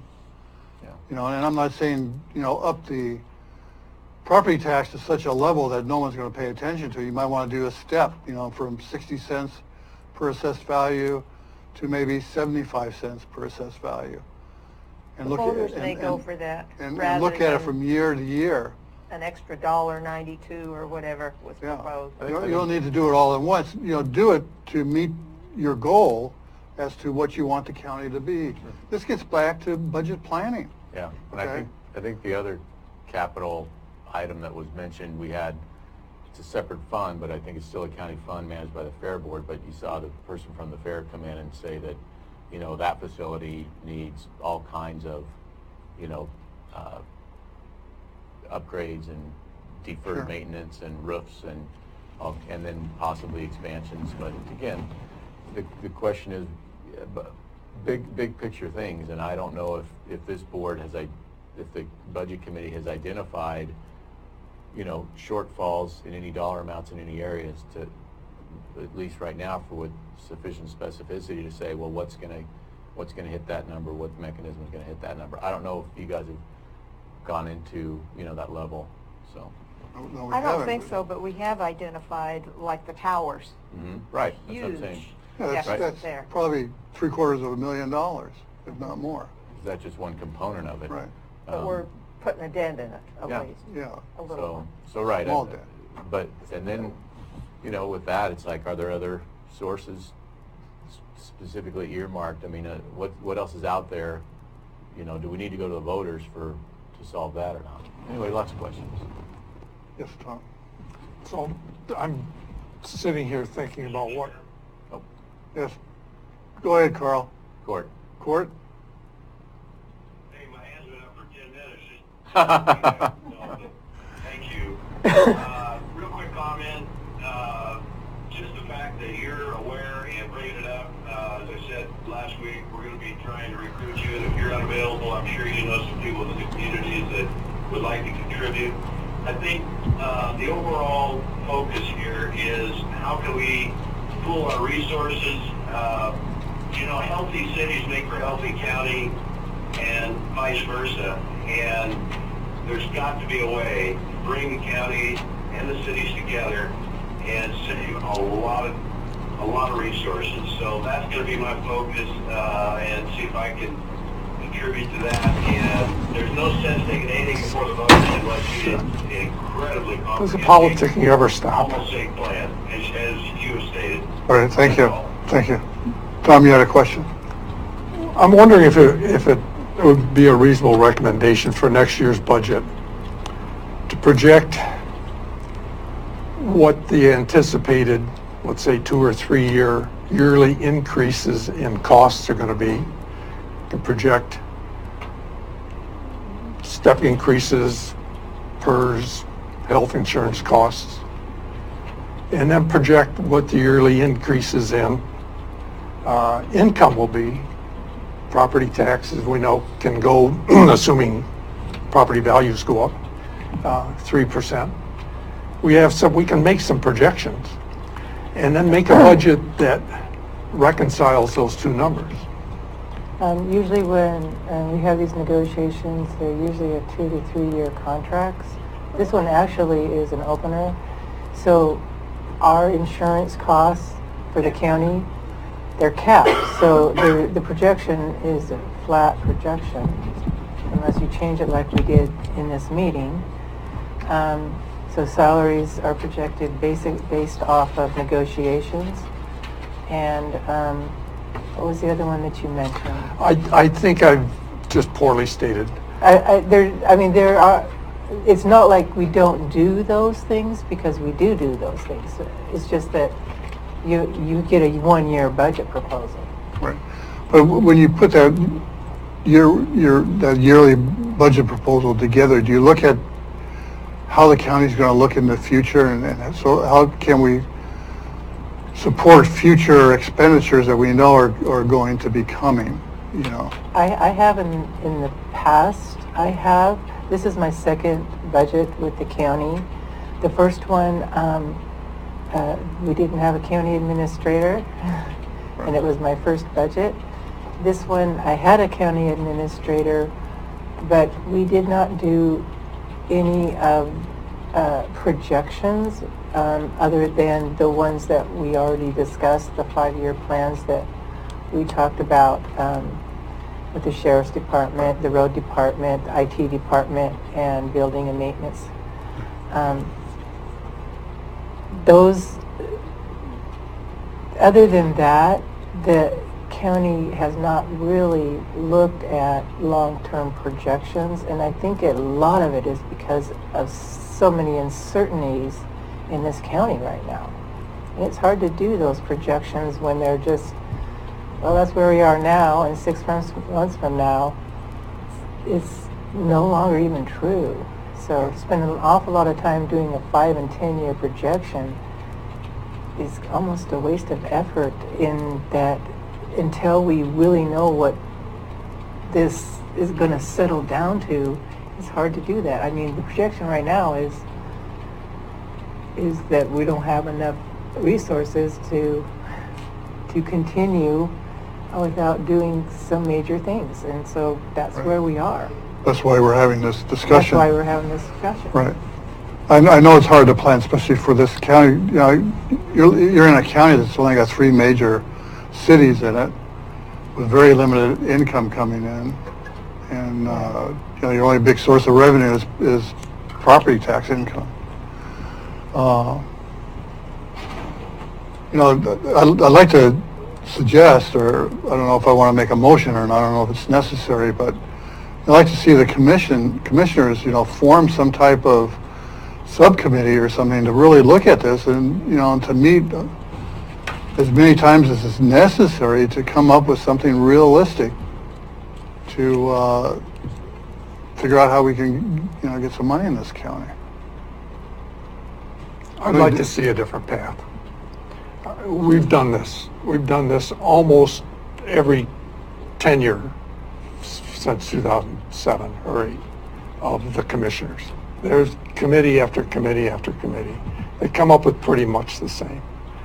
I think it should try something different. And I'd like to maybe see something that says, what do the citizens want? They elect the commissioners who reflect their deep down core values of what they want to do with their money. I'm not sure they always really think about how much government they want, but they do know pretty acutely how much money they want to be liable to spend or on the hook for, or how much money they've got now that they can afford to give to the county, or however it's seen. I think it would be interesting to see what the voters, to make some effort on the commissioner's part to start seeing what the voters want, what they see for the county, and have that be some kind of a means of understanding where the county government's going. Could very well mean that government doesn't mean anything to them. Could mean it's very important. We just kind of only really know at each election time when somebody gets voted in. And it's not been productive. If anything, it's been very divisive. I would think there's got to be venues for giving voters a good chance multiple times to express their desires and refine that and get them right down to understanding what it is that they're expressing a desire for or against, and have that become a real firm understanding on all voters' parts. So would you suggest some sort of a survey or town hall meetings or action? My experience with the town hall meetings is that all of the usual suspects show up and voice their opinions. And we've done that. I've done that with 3 different sheriffs, and trying to get a property tax approval. I agree. I just want to. I think that's demonstrated until something better comes along that's not a good way to go. Mm-hmm. But it isn't clear what it isn't a good way to go. Is it the property tax isn't a good way to go, or to expect a small group of people meeting in a library or a senior center, kind of determining what the county's going to do? So to answer your question, I don't have a good answer other than if you get perhaps multiple times opportunity to express voters to express their opinion, bring things into focus, and multiple of the surveys, not just one grand survey that's probably going to be poorly attended. So there must be some way to figure out how voters actually feel about this county. Mr. Huddle has. Oh, are you finished, Mr. Yes, Mayor? I am. Thank you. So, You did a great job. We've had 7 days of meetings on the county budget. This topic has come around and around. This gets advertised in the newspaper. It's on our website. You could probably count on one hand the number of citizens who've come here. I was going to mention that. Yeah, is one answer do nothing and wait? Tom Brandt says, what do the citizens want?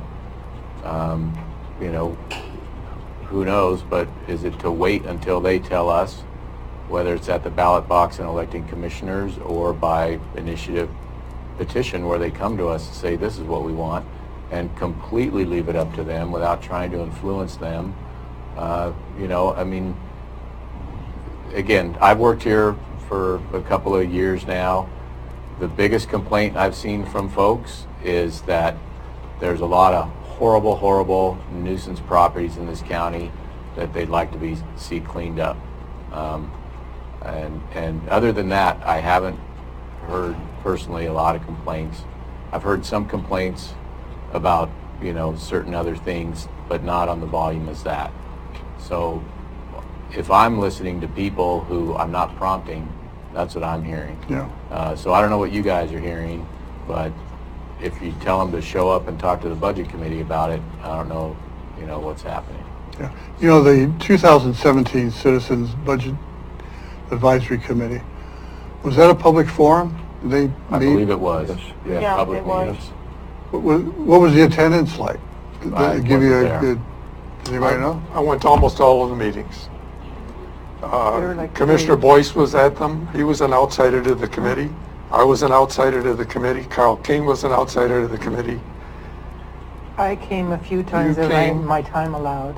You came. Nobody asked you one question about your opinion of what you thought. Nothing. I was So- not asked to present anything to them Right. or anything, so. It's the Sheriff's Department came in. Other than that, public citizen interest, not demonstrated. I can go through committee, panel, blue ribbon, same thing. I just don't think I mean, one of the findings from trying to poll citizens, see what they think about the county, is you may discover that you guys aren't thought of very much. Meaning, if you're the county, only when you're needed, and then it's, where are those people? Why do we pay all these taxes? You know. Well, when were the human nature until you have a problem? Exactly. You just kind of it is. go through It's life. Same here. Where was the committee meetings held? In the blue room downstairs. Yeah. So the committee didn't travel to all the different towns within the county and meet with the local citizens. You assume that they would all come to you. And I'm going to say It's that... like sending an email message out asking for money, thinking that everybody's going to give you money. You know, no one's going to give you money because that's an easy out, because they don't have to talk to you face to face. I know maybe that's a bad analogy, but you know, maybe you need to do it a little bit more face to face. I'd like to pose a question. For everybody who came up here with a legitimate, and I really never felt that there was an illegitimate request of us, of the budget committee, for increases or saving or put in. I believe every one of those requests was legitimate. What would happen if, for everyone that came up, we said, okay, good idea, let's do it? What's the scenario we have when we do that? Well, I guess just go to the road fund. I would call it the proposed budget that was presented in the budget message, but maybe that's too easy, glib of an answer. Well, as I several years ago, that's what basically you guys did. You know, this is what, the second year that this committee's met? We were $22,000 above the proposed budget this year. Difference is in allocation, but the proposed budget was there, but somehow or other, you know, we've come away here kind of, at least I have, a failure feeling. I haven't funded those necessary individual requests. I don't think I've done anything good here. We could have voted it the first day and said accept the budget, and I don't think it'd be that much different than what we did after all this work. And not demeaning you guys, this is what I'm carrying out of here. But I think we gained a better understanding of what is in the budget. Okay, I think the increase was basically the insurance increase. Most of it, yes. Yeah. Most everything else was, you know, we did take some money out of it. But when you took the money out, you put it to another expense item. Right. That needed to be, because if we didn't do that, then it would show up again. Okay, so yeah, if we had taken out the $95,000 and then add the insurance increase of another, what, $23,000 or whatever you said, you know, we would have saved $100,000, a little bit more. So I don't think that was money that was poorly recommended. You know, and I think at the beginning of the budget, and I know we've discussed this already, you know, the people that fill out the budget, I don't think we're given the necessary guidance as saying, you know, the county is short on money. I know you're doing a good job in your department, but you got to cut 3% or 5%. That's what they have been doing for, like, I don't know how many years. That's what we did last year. We did a 3% cut in materials and services. And you go to some people's budget, they don't have 3% to cut. You can't cut 3% of an electricity bill just because you don't want to pay your electricity. I mean, you still have that cost. No, the biggest expense for the county is personnel services. Personnel services. Right. And you got every discussion that I heard for the last week and a half is they're bare bones right now.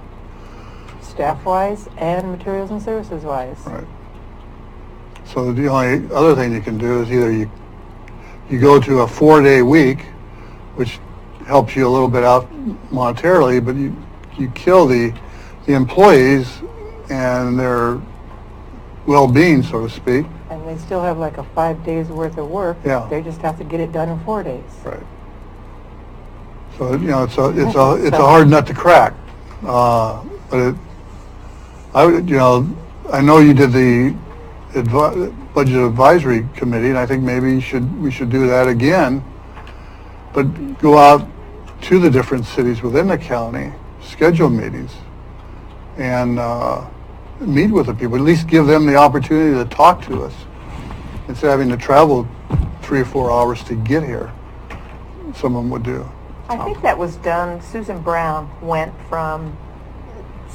held numerous town hall meetings talking about the budget and so forth, so people were aware of it. Yeah. And what did she end up coming back with? She was unelected. Anybody who's, well, never mind. Tom Oxley had something he wanted to say.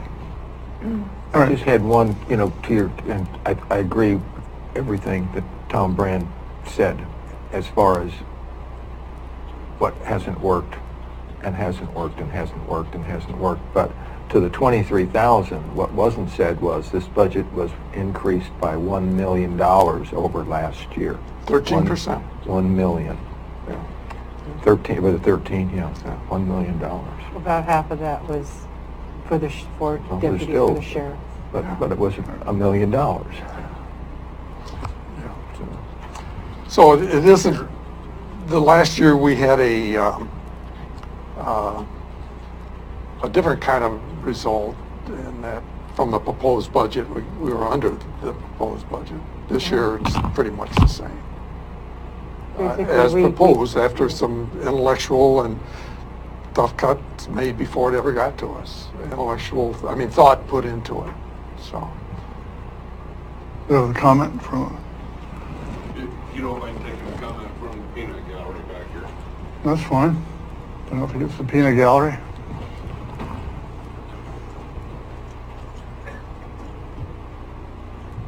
Good morning, Jim Cullen, Curry County Assessor. I like the idea of where you're going with it. What I hear you both saying is there needs to be some sort of planning for the future, and it's been my experience we have not been doing that. A couple of weeks ago, I got up here and requested that you come up with some sort of a roadmap as to what the county might be looking like, or what the budget and services might be looking like in the next couple of years if we didn't use the road fund or other sources of income. Maybe I would suggest that you might encourage the Board of Commissioners. We might have an opportunity with the new county administrator coming on board. Perhaps they could be encouraged to have the administrator work with our county budget officer and do that projecting of what resources might look like for the next couple of years and what kind of services we might be able to provide with those. So we'd have that information to have these meetings around the county, so we could let the people know what the next few years are going to look like if something doesn't change. Right. In addition to that, right now you already know that you spent $450,000 or whatever it was out of the road fund. Commissioner Gold had the idea of possibly doing some sort of a sales tax. I don't see any reason why that couldn't be further discussed and possibly even make it to the ballot come this November. So I would love to see you encourage the commissioners to move forward with these discussions, whether it's with the committee or with the county administrator and budget administrator. I appreciate. Well, that's why I asked for this discussion to start, because it needs to be done. Well, it does, and Commissioner Gold, you also mentioned economic development. Economic development, that's not the answer without some sort of other adjustment for the county. Economic development, if the county wanted to raise $2 million in property tax for county purposes, that'd take about 1,000 new McDonald's restaurants in Curry County. So,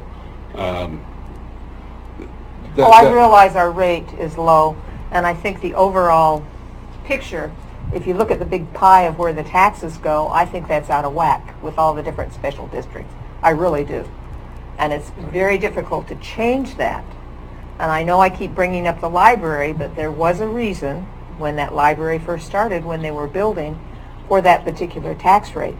But by setting in a special district, then that goes in perpetuity, and that tax rate is out of whack now. I think they're like $1.57 or something like that. So that's my point. If you look at the whole pie, the picture of where this special district money goes, then you see a different thing. The county gets a very small slice. I guess it's the cemetery district gets the very smallest slice. The port down in Brookings Harbor gets a very small slice, where things are kind of out of whack. Some of these entities need more, some need less. And so there needs to be some way to get an adjustment there. But I know it's difficult. Yes? Theoretically, every special district can decrease its rate. They They can. can't increase. But what happens is, if they decrease it, the money doesn't go somewhere else to another special district. It just goes back in the taxpayer's pocket. Sure. It's So- noon. Yep. Thanks, Jim. Right. Oh, that's what I was just going to say. It's the noon hour. You've adopted the budget and you've approved the budget and recommended a tax rate, and that's the official business. You've had a level of discussion on funding options. Is it the will of the board to adjourn or, continue until later? I'm just going to give you something, and we can discuss it further if you want. Can you distribute this? This is, I sort of call it recommendations, but it's sort of a summation of what we've talked about. And I want to make sure that what the budget committee members, Carl and Tom and I, have discussed with you guys, and you've agreed to us in certain points, that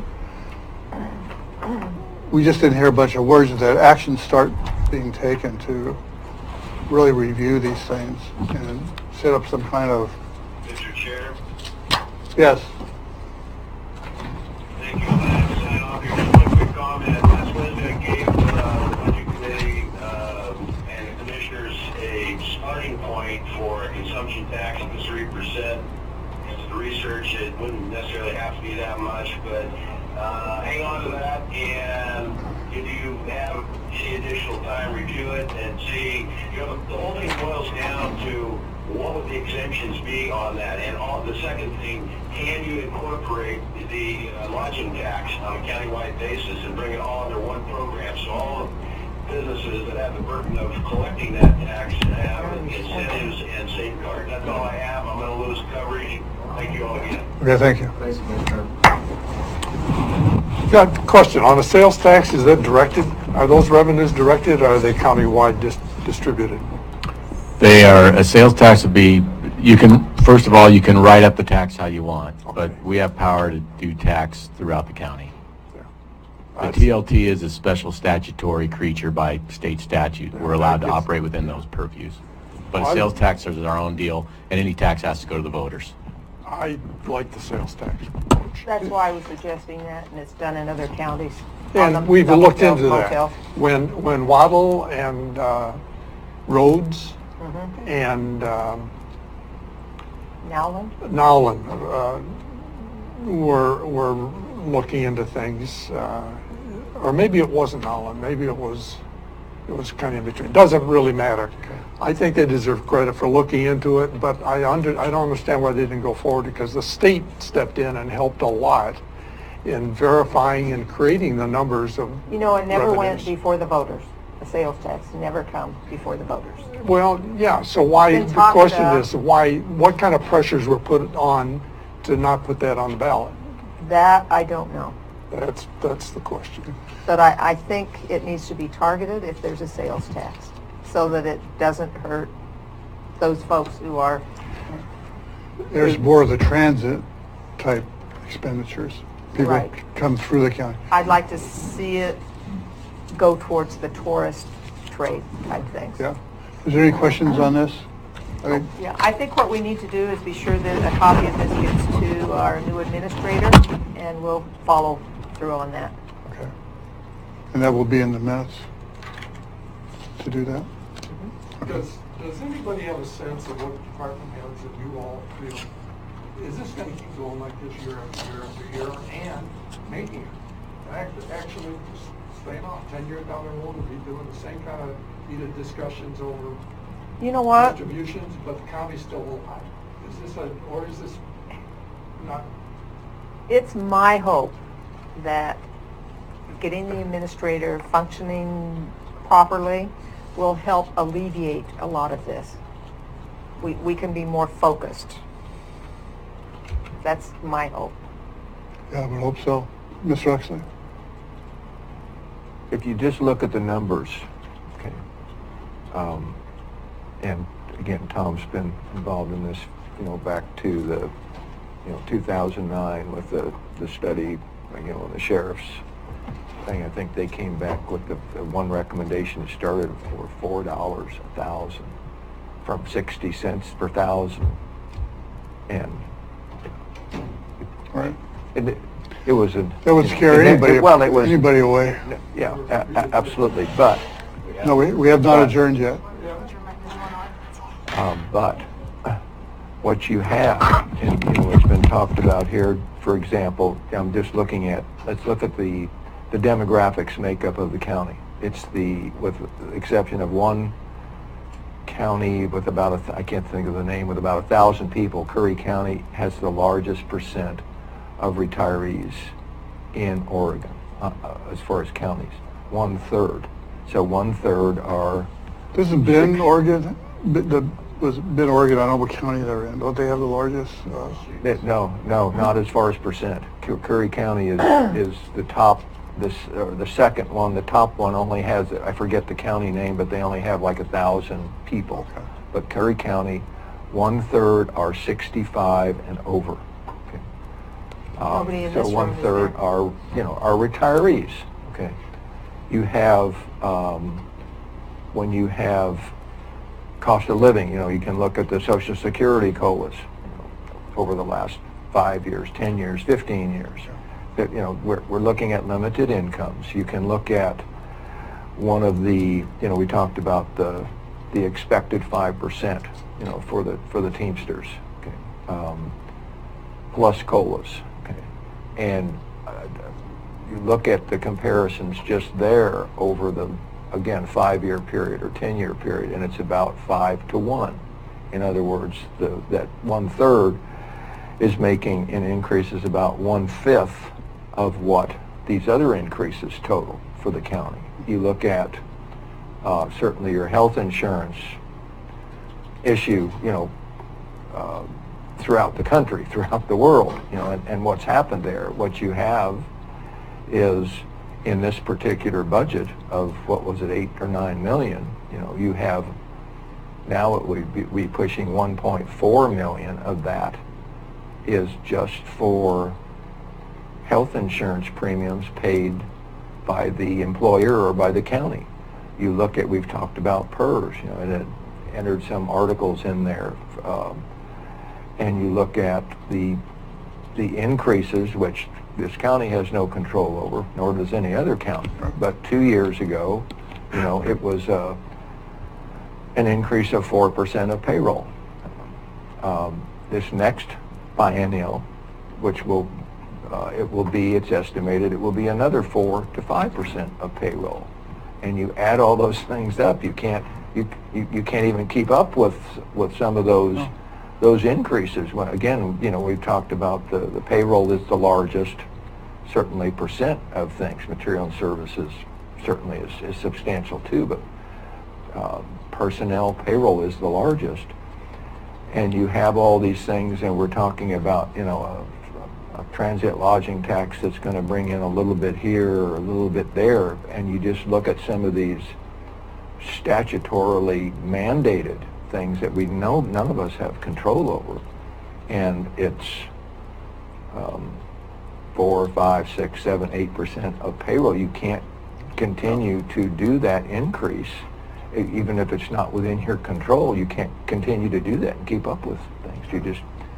You know, I wonder how much the public understands that, or even if they're interested in it. But have we ever made an attempt to actually explain to them? Yes, and yes. And Tom said, you know, not, yeah. It's not a new like, topic. They Right. just, I'm a new But guy. most people don't care. yeah, frustrating, yeah. Most people, frustrating it's when you not do.